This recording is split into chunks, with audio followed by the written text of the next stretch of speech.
안녕하세요 시청자 여러분, 이슈타브 최봉기입니다. 오늘은 세계 최대 민주주의 국가인 인도가 인구에 이어서 경제 규모도 중국을 넘어설 것인가 라는 주제로 방송을 하려고 합니다. 과연 인도는 민주주의와 경제성장 두 마리 토끼를 다 잡을 수 있을까요? 14억 인구의 인도는 세계 최대 민주주의 국가죠. 1947년 영국으로부터 독립한 이후 단 한 차례도 쿠데타로 인한 헌정 중단 사태와 군부 독재를 경험하지 않는 나라죠.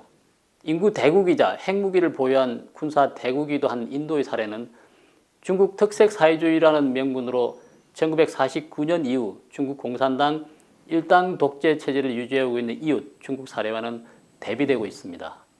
이러한 인도가 중국을 제치고 인구 1위 국가로 올라설 것이라는 전망이 나오고 있는데요. 여기에다가 경제적 측면에서도 코로나19 팬데믹 이후 주춤하고 있는 중국 대신에 경제 강국 자리도 차지할 것인지 주목이 되고 있습니다. 통계청은 지난 9월 5일 2021년 장래 인구 추계를 반영한 세계와 한국의 인구 현황 및 전망 보고서를 발표했는데요.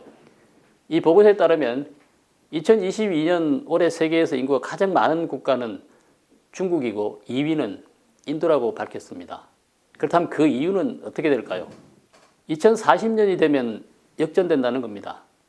1위는 16억 1200만 명인 인도고 2위는 13억 7800만 명인 중국으로 전망을 한 것입니다. 만약에 이 추세가 이어진다면 2070년에는 인도가 인구 16억 9천만 명이 되고 중국은 10억 8500만 명으로 인구가 크게 줄어들 것이라고 전망을 했습니다. 중국의 인구 감소 요인에 대해서는 다음 시간에 자세히 다루도록 하겠습니다. 통계청은 2040년과 2070년만 전망을 했지만 인도가 내년에 중국을 넘어 세계 인구 1위 국가가 될 것이라는 관측도 나오고 있습니다. 한편 인구 대국 인도는 막대한 인구와 이에 기반한 내수를 기반으로 경제 성장세를 이어가고 있죠. 미국, 중국 등 경기 둔화를 겪는 다른 주요국가 대조를 이루고 있습니다. 미국 블룸버그는 국제통화기금 통계를 인용해서 2022년 1분기 인도 국내 총생산은 명목 기준 8,547억 달러, 약 1,185조 원으로 영국의 8,160억 달러를 제치고 세계 5위를 기록했다고 지난 9월 3일 보도를 했습니다. 2021년 영국 GDP는 3조 1,084억 달러로 5위, 인도는 2조 9,461억 달러로 6위였으나 올해 1분기 영국은 0.8% 성장한 반면 인도는 4.1% 성장하며 지난달 식민모국 영국을 추월한 것입니다. 아직까지 1인당 국내 총소득면에서 인도가 중국에 크게 뒤처지고 있지만 인도의 경제 규모가 인도를 식민 통치했던 영국을 추월한 것은 역사적으로도 큰 의미가 있는 것 같습니다. 인도 민간은행인 코타크 마힌드라 은행의 우다이 코타크 최고 경영자는 트위터에 인도가 제5의 경제대국이 되며 영국을 이긴 자랑스러운 순간이라고 밝히기도 했습니다. 인도 국영은행 스테이트 뱅크 오브 인디아는 인도의 GDP가 2027년에 독일, 2029년에는 일본을 제치고 미국과 중국에 이어 세계 3위에 오를 것이라는 전망을 내놓고 있습니다. 미국 뉴욕타임스는 인도 경제가 수출보다는 14억 명의 인구가 뒷받침하는 내수에 주로 의존했기 때문에 세계의 경기 둔화를 피할 수 있었다고 분석을 했습니다. 뉴욕타임스는 인도 GDP의 약 70%는 내수가 주도하고 있고 인도 정부가 공공투자의 확대, 채무탕감, 중소기업 대상 신용보정 등의 적절한 정책을 시행해서 빠른 경제 성장을 이뤘다는 진단을 내놓고 있습니다.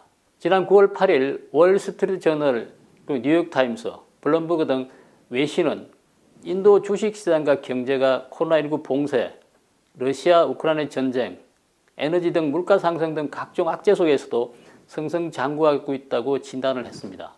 인도 경제가 고물가와 통화 긴축에 흔들리는 다른 국가와는 달리 인구 14억 명이 뜻받치는 내수 소비를 중심으로 강한 경제 성장을 보이면서 세계 경기 불황 속 매력적인 투자처로 부상을 했다는 분석을 내놓고 있습니다.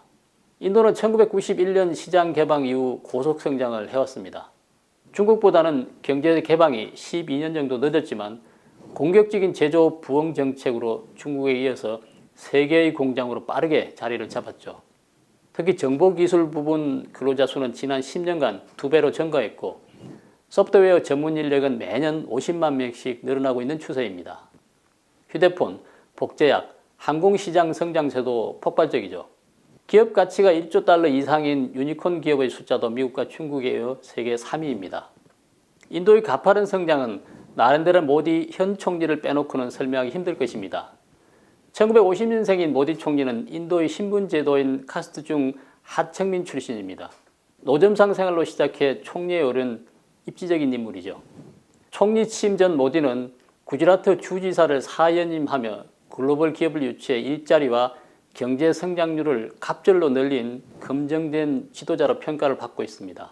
인도는 2008년 글로벌 금융위기 이전까지 연 8% 이상의 고속 성장세를 보였지만 성장 둔화와 경제 불안, 부정부패 등으로 최악의 경기 둔화를 겪었죠. 모디 총리는 2014년 5월 취임하며 개혁개방 정책을 바탕으로 한 지속 가능한 경제 성장이라는 비전을 제시를 했습니다. 그는 성장률을 3년 이내에 7, 8%로 회복하겠다고 발표했고 그 약속을 지켰죠. 모디 정부 출범 후 인도는 연평균 경제 성장률 7%를 회복하며 가장 빠르게 성장하는 신흥 대국으로 떠올랐습니다. 이른바 모디 총리의 경제 정책인 모디노믹스에 힘입어 인도는 2015년 경제 성장률 7.8%로 중국을 추월했고 2017년에는 국내 총생산 규모가 2조 6천억 달러로 프랑스를 따라잡으며 세계 6위 경제 대국으로 성장했습니다. 이번에 영국마저 제쳤죠. 모디노믹스의 골자는 제조업 육성과 해외 자본 유치, 인프라 건설입니다. 모디 인도 총리는 올 8월에 앞으로 25년 안에 인도를 선진국 반열에 올려놓을 것이다 라고 비전을 밝히기도 했죠. 인도의 경제 성장은 민주주의와 경제 성장이 양립할 수 있는가에 대한 또 하나의 거대한 실험으로 보입니다. 아울러 인도는 경제 성장을 명분으로 독재를 지속하고 있는 중국에 근본적인 질문을 던지고 있는 것입니다. 오늘 방송은 여기에서 마치도록 하겠습니다.